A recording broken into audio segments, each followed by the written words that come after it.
Hello दोस्तों, मैं राजेश कुमार आपका फिर से स्वागत करता हूं मेरे YouTube channel Rajesh official the cop में। और जो राजस्थान पुलिस कांस्टेबल के जो पिछले साल में कंप्यूटर का जो भी पेपर आया था उसके अंदर जो क्वेश्चन थे तो वो किस तरीके के क्वेश्चन पूछे गए थे, उनके अंदर हम 2022 के पेपर में 15 क्वेश्चन सॉल्व कर चुके थे। 29 क्वेश्चन आए थे पिछले साल वाले पेपर में।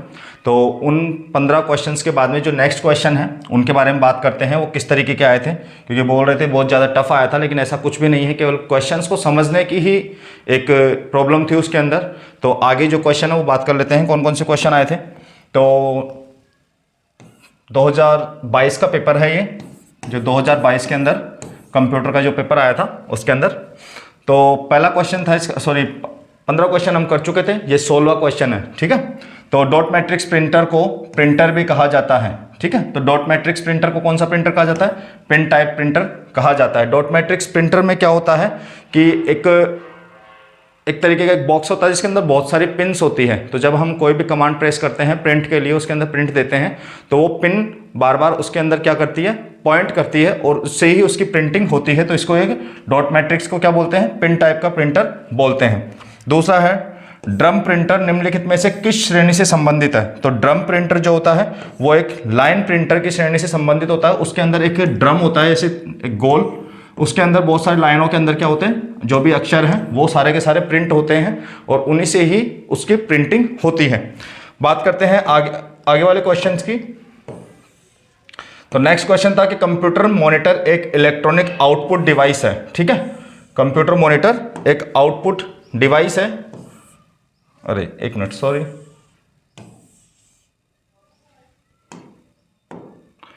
कंप्यूटर मॉनिटर एक इलेक्ट्रॉनिक आउटपुट डिवाइस है जिसे हम किस रूप में जाने जाते हैं?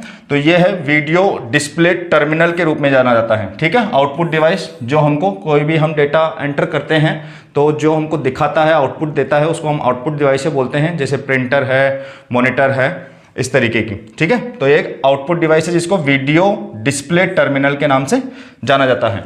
आगे बात करते हैं अगले क्वेश्चंस की। इसको थोड़ा छोटा कर लेते हैं। निम्नलिखित में से किस प्रकार का कंप्यूटर मॉनिटर स्क्रीन पर एक छवि बनाने के लिए इलेक्ट्रॉन पुंज का उपयोग करता है? तो ये है कैथोड रे ट्यूब, CRT बोलते हैं इसको। CRT का आपने छोटी क्लास है उसके अंदर 9th-10th में इसका चैप्टर में साइंस में भी पढ़ा होगा। तो ये एक CRT टाइप का डिस्प्ले होता है। ठीक है, इसके अंदर एक कैथोड रे ट्यूब होती है जिसके अंदर एक इलेक्ट्रॉनिक पुंज आता है जिससे वो डिस्प्ले तैयार होती है। इस तरीके का आपने देखा होगा आपके पिछली क्लासों के अंदर। तो ये वो है। आगे है, जब अधिकांश प्रोजेक्टर में उनके इनपुट स्रोत के रूप में कंप्यूटर से केबल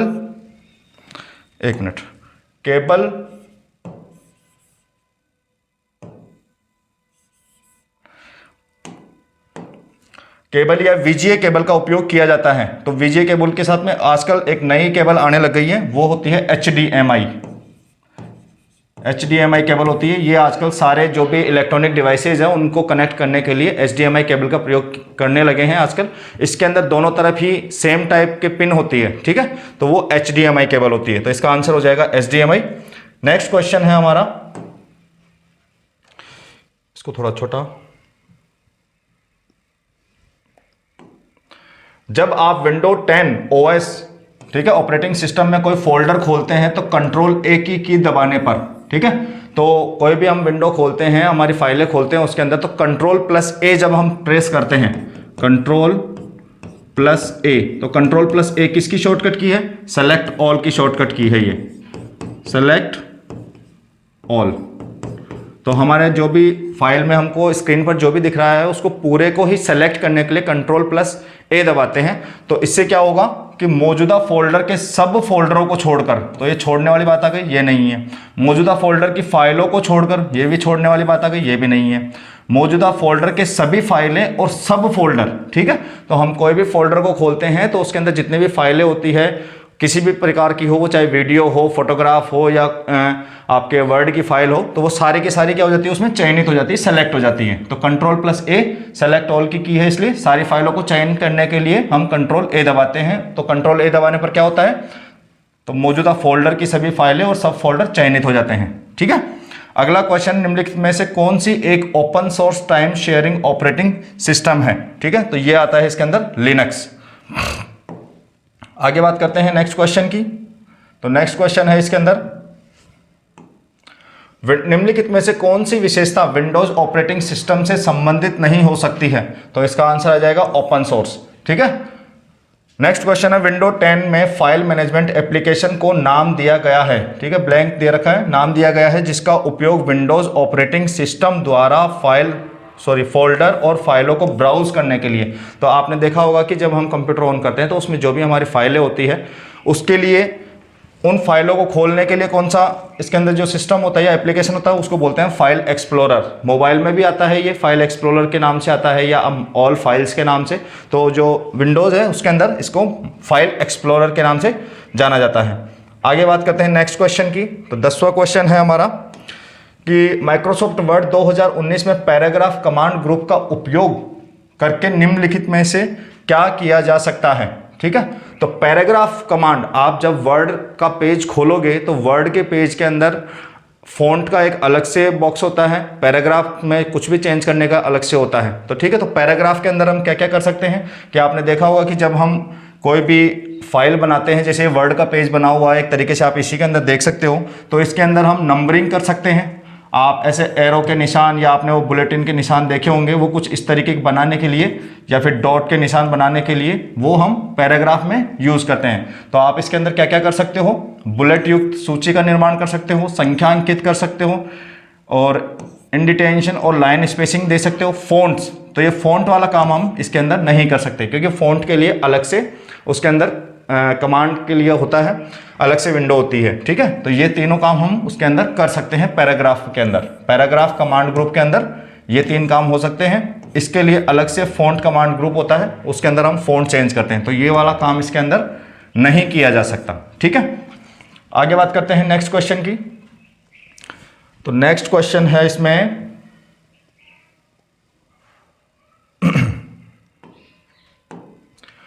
एमएस एक्सेल में नेम बॉक्स सेल का एड्रेस प्रदर्शित करता है। ठीक है, तो एमएस वर्ड के अंदर जो नेम बॉक्स होता है, हम कोई भी अगर सेल के अंदर काम कर रहे होते हैं, केवल उसी सेल का वो क्या करता है, हमको एड्रेस बताता है। तो यानी सक्रिय सेल का, जिस सेल के अंदर हम काम कर रहे हैं उसी का एड्रेस वो बताता है, नेम बॉक्स।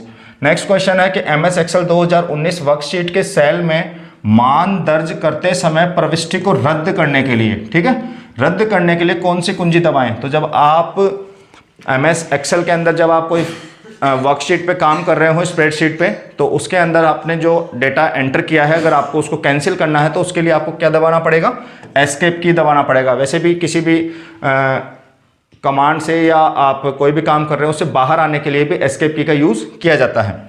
आगे बात करते हैं 13वां क्वेश्चन, एमएस एक्सेल 2019 में वर्कशीट निचले दाएं कोने पर अंकित अंतिम उपयोग किए गए सेल में, ठीक है, उसका सेल का विस्तार करने के लिए निम्नलिखित में से कौन सी शॉर्टकट कुंजी का उपयोग किया जाता है? तो इसके लिए आ जाएगा control plus shift plus and. उसके बाद में नेक्स्ट क्वेश्चन है इसके अंदर, एमएस एक्सेल 2019 वर्कशीट की एक से अधिक पंक्तियों का चयन करने के लिए निम्नलिखित में से कौन सी शॉर्टकट कुंजी का उपयोग किया जाता है? तो उसका आंसर हो जाएगा इसके अंदर शिफ्ट। ठीक है, ठीक है दोस्तों, तो इसका आंसर है शिफ्ट की का यूज किया जाता है इसके अंदर।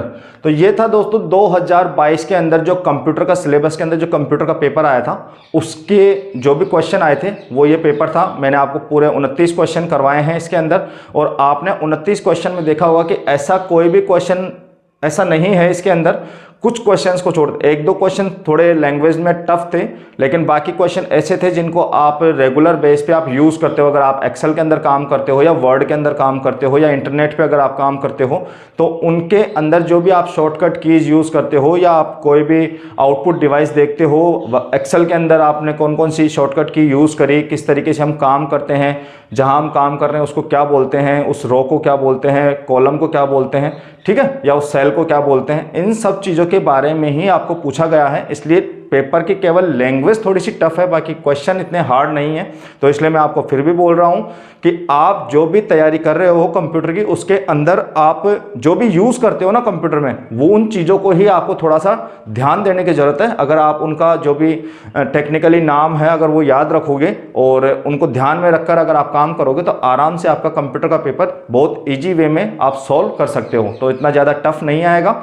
तो आप जैसे भी आप तैयारी कर रहे हो, जो भी आप पढ़ रहे हो, उसको थोड़ा ध्यान से पढ़ें, और जो भी आप यूज़ करते हो चाहे कंप्यूटर में करें मोबाइल में करें, उनका थोड़ा ध्यान रखिए कि हाँ मैंने किस तरीके का वर्क किया है, इसके अंदर क्या क्या मेरे यूज़ हुआ है, कौन कौन सी मैंने कमांड दी है। तो उन चीज़ों को अगर आप याद रखोगे तो आपका पेपर आराम से सॉल्व हो जाएगा, ज़्यादा टफ नहीं लगेगा आपको। ठीक है दोस्तों, तो ये था 2022 में आया हुआ राजस्थान पुलिस कांस्टेबल के पेपर में कंप्यूटर का सिलेबस जो भी आया था उसके अनुसार ये पेपर था, पिछले साल आया हुआ। आगे मैं आपको और भी जो पेपर हैं इसके राजस्थान पुलिस में आए हुए कंप्यूटर के, वो आपको सब सॉल्व करवा दूंगा यहाँ पे। तो आप उसमें से आराम से देख के, और उन्हीं क्वेश्चंस में से लगभग आपके क्वेश्चंस आगे भी रिपीट हो सकते हैं। आपने जो इसके अंदर आपने जो क्वेश्चन देखे हैं, मैं आगे जो पेपर करवाऊंगा उनके अंदर भी आप उन क्वेश्चंस को देखोगे वापस, तो कई क्वेश्चन इसके अंदर रिपीट में होंगे। तो आप इस पेपर को भी अच्छी तरीके से ध्यान से पढ़ें और अपनी जो अगली तैयारी कर रहे हो आप वो भी अच्छी तरीके से करें। ठीक है दोस्तों, तब तक के लिए धन्यवाद। और आगे जो भी नेक्स्ट पेपर आएगा तब मैं आपको उसके अंदर लेके आऊँगा नेक्स्ट पेपर जल्दी नेक्स्ट वीडियो के अंदर। जय हिंद।